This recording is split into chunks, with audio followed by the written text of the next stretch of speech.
Hi everybody, it's Claire from King and I. Today we're going to look at doing the knit stitch, which is the most basic stitch that we'll learn in knitting.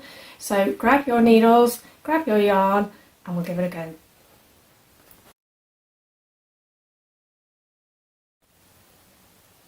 Okay, so hopefully by now you've managed to cast on some stitches. I've got 10 stitches on here and you can see this is the tail we were talking about before and this is our working yarn. So what we're going to do now is transfer these stitches on the left hand needle to the right hand needle and we're going to knit them. So to do our first stitch we're going to insert the right hand needle through the loop into the left hand needle. Can you see how I've done that?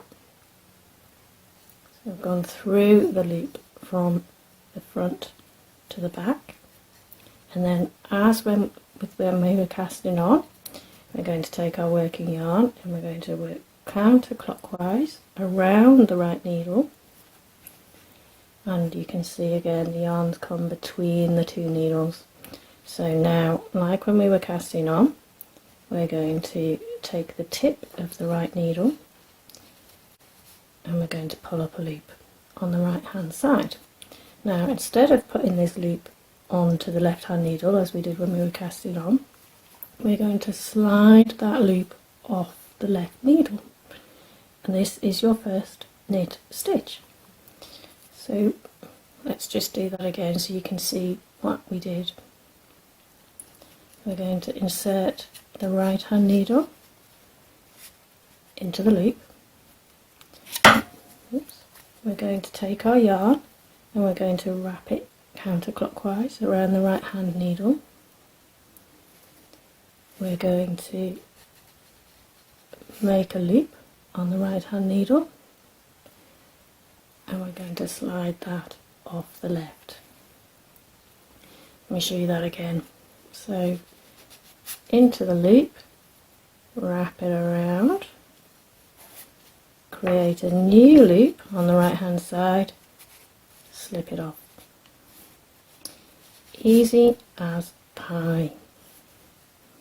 Now don't worry about how you're holding the yarn in your right hand just at the moment. Everybody holds it slightly differently. Some people wrap it around their fingers to keep enough tension. Some people wrap it in and out of their fingers to keep enough tension over here. But for the moment, just get used to wrapping the yarn around the needle, creating your loop and popping it off.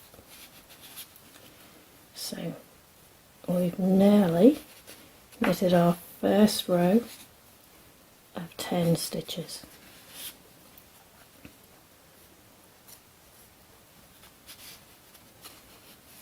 And as with when you're casting on, just make sure that you don't pull your working yarn too tight, because when it comes to doing our next row we have to get 2 loops, 2 needles in every hoop again.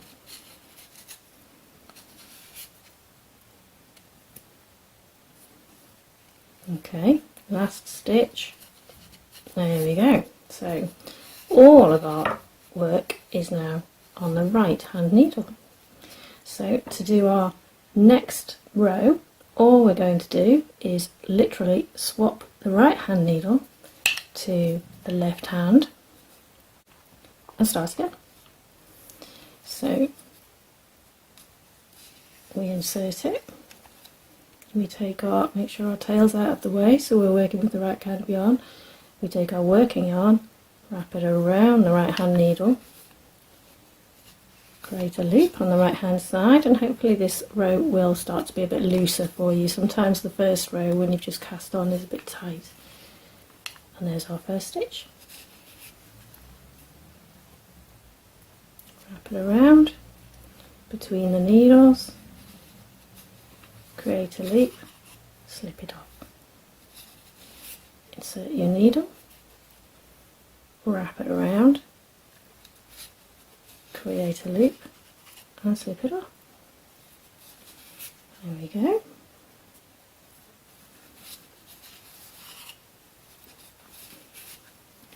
So this is a basic knit stitch.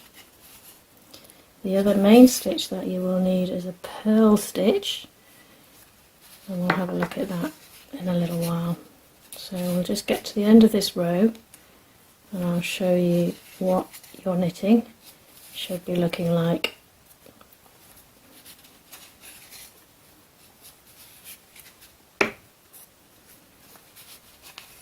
One more stitch and then we've completed 2 rows of knit stitch. Now you can see here, when you spread it out, each of our knit stitches has a little bump here. This is called the purl bump. Can you see that better? And that purl bump is the back of the knit stitch. And obviously because we've knitted both rows, we've got purl on both sides. So this will create something called garter stitch, where every stitch is knitted. So in the next video we'll look at doing purl stitch, which will give us that smooth knit stitch that you quite often see on sweaters. I hope you've enjoyed today's video. If you'd like to have a go at knitting the jumper I'm wearing today, then I'll put the link below.